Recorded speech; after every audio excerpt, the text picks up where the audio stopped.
or provide you with guidance. There's the disclaimer. All right. And let's get started. Just so everyone knows, I put a link to the Zoom. So anyone who wants to come in and raise their hand to ask a question, feel free. Any live questions, I think, work really well for the entire community. So come on over, or just ask it in the chat, YouTube, or the Zoom chat as well. With that, Dee, do you want to get started? Yep. Actually, Thanks. we do, just so we know, we do have a question. So after the pre-market, we can go to Laurent. He raised his hand already. Okay, awesome. So before we get to the question, just really quickly, let's take a look at what's going on in pre-market hours, and then we'll have, two questions. So this is the pre-market report, and these are stocks trading in the pre-market hours. We have the most active list, biggest percentage gainers, biggest percentage decliners. I'm going to come down here real quick. I see 149 stocks made the percentage gainers list, 48 on the percentage decliners list. So right now, from that perspective, we're lining up to more towards the bullish side of things. Let's quickly take a look at the S&P 500 stocks, see if we see a similar situation.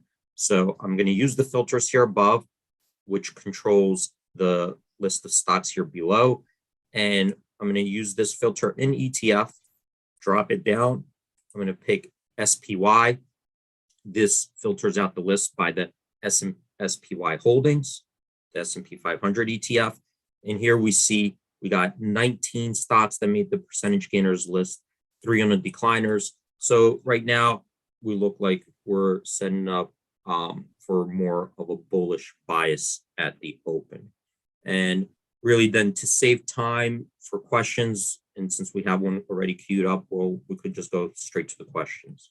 Yeah, so we have Laurent who raised his hand. Laurent's a pretty regular on the morning show, so I'm going to allow Laurent to talk. Laurent, please just unmute yourself when you come in, and we'll give it a go. Here we go, Dee. Welcome, Laurent. Hi, hello. Hey, Laurent, how's it going? Morning, Laurent. Thanks for coming in. Thanks. Thank you for having me on again. And thank you for the great morning show. Oh, thank you. Really appreciate it. So I want to go into something quite specific. I'd like to point out an area of MarketChameleon that I use a lot and have a suggestion which I want to submit to you. It's something which I believe would be beneficial to me, but I would like to know your thoughts about it. So I would like to go ahead by taking an example. Okay. Take Gilead Sciences, GILD. Okay, GILD. Yeah, on the option chain. Okay.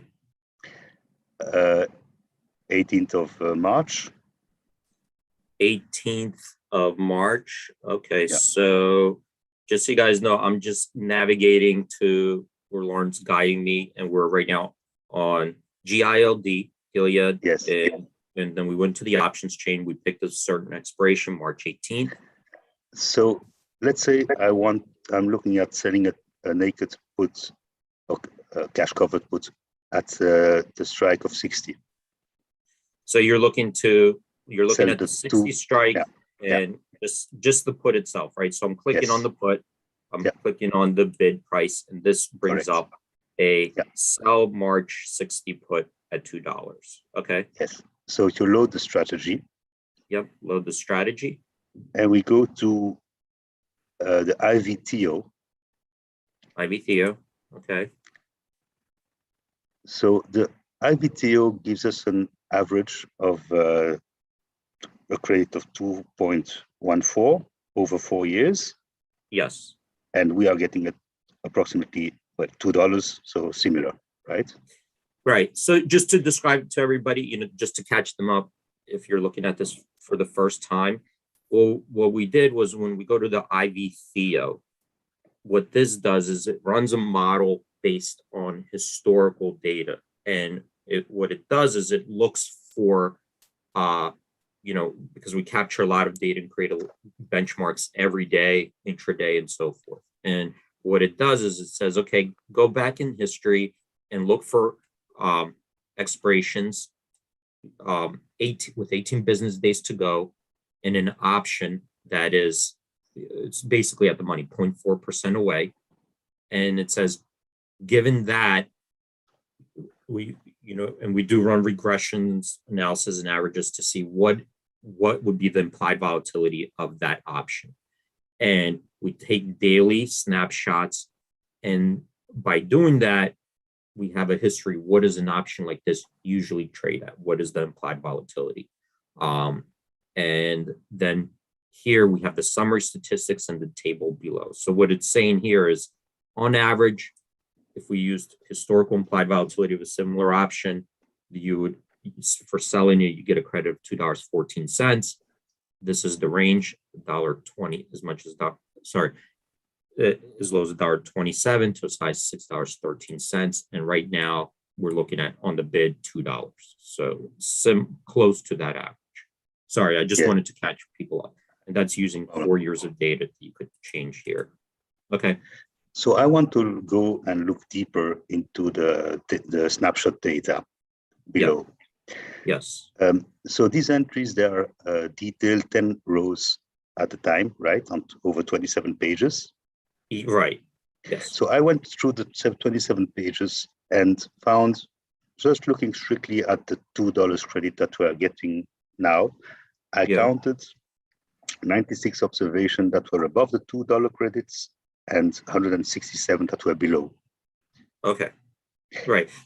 And so that was like a percentile. So what you did was a percentile. Correct. Yes. So exactly. So again, so what I would suggest, if it's feasible, but I don't think that would be a big issue, although I know that you are busy, is if we could download this in a CSV file, the entire 27 pages, so that we could apply different ways in looking into that. In that particular example, for instance, you have on page 16 and 17 averages, 20 different snapshots, which are of an average of 4.75 credits, which are in the period of the COVID crash. Right.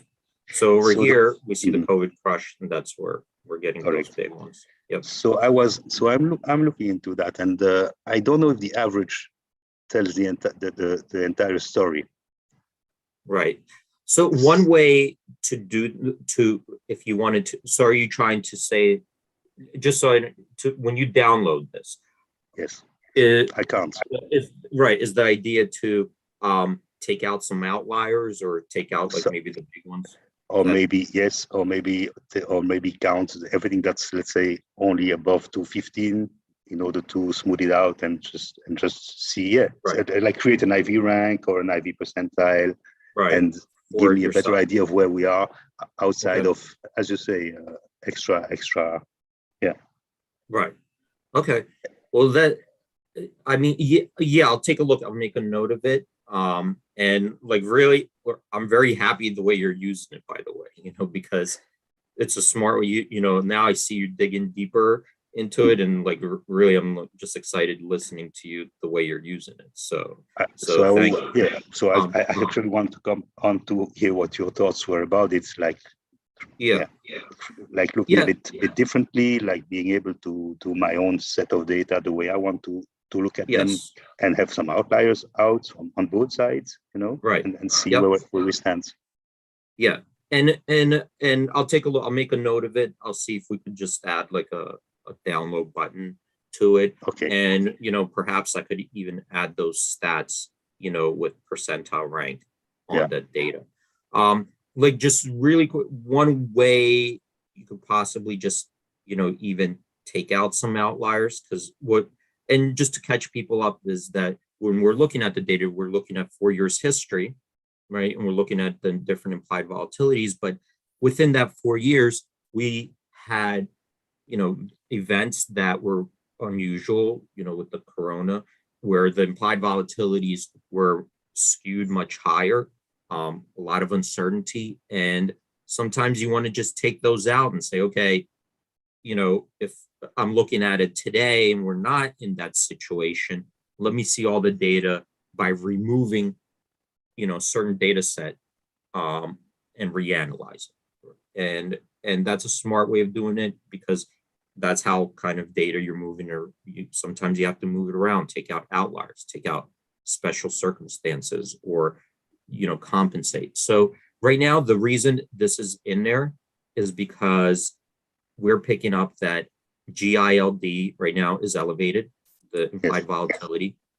And because the implied volatility is elevated, what it's doing is it's using a dynamic model here. Right here, it's set to dynamic.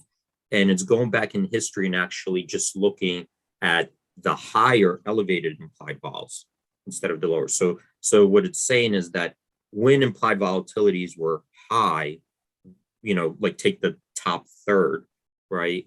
What was the average of the, so we can. That's interesting. Yeah, so that's why it's doing it dynamically. So this way, it kind of eliminates the low vols. 2/3, right? It'll just say like, okay, for implied volatilities that are high. So like, for example, I could come down here and show me custom IV range. So if I do the custom, I could just eliminate the top, and I'll say, give me the up to the 50th percentile, from 0 to 50th percentile, like this.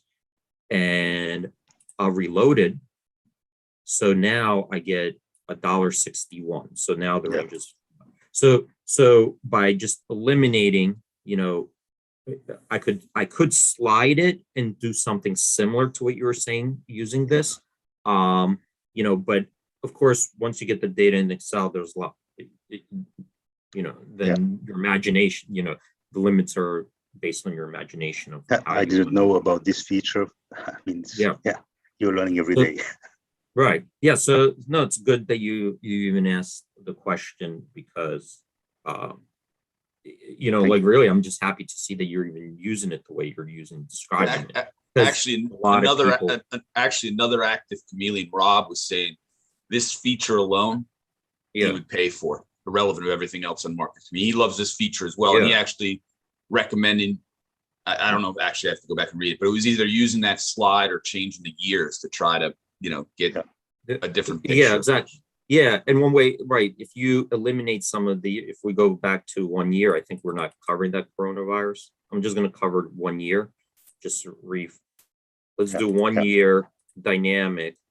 So in the last year, right? So just last year, not using 4 years, because I think at this point, the corona event, would be out of there. So we see here, now we see a different story. Now we're in the high end, right? Because the average value is $1.54. So if you're selling at $2, you're above the average. And on the high, and we see the range from $1.25 to $2.04. So yeah, it changes the pictures based on the data that you're using. So you're correct with that. So using the dynamic IV range actually splits the IV30 into 3 categories, right? Right. Exactly. So the dynamic will say, we'll do the following. It'll say, okay, there are 3 categories. They're peer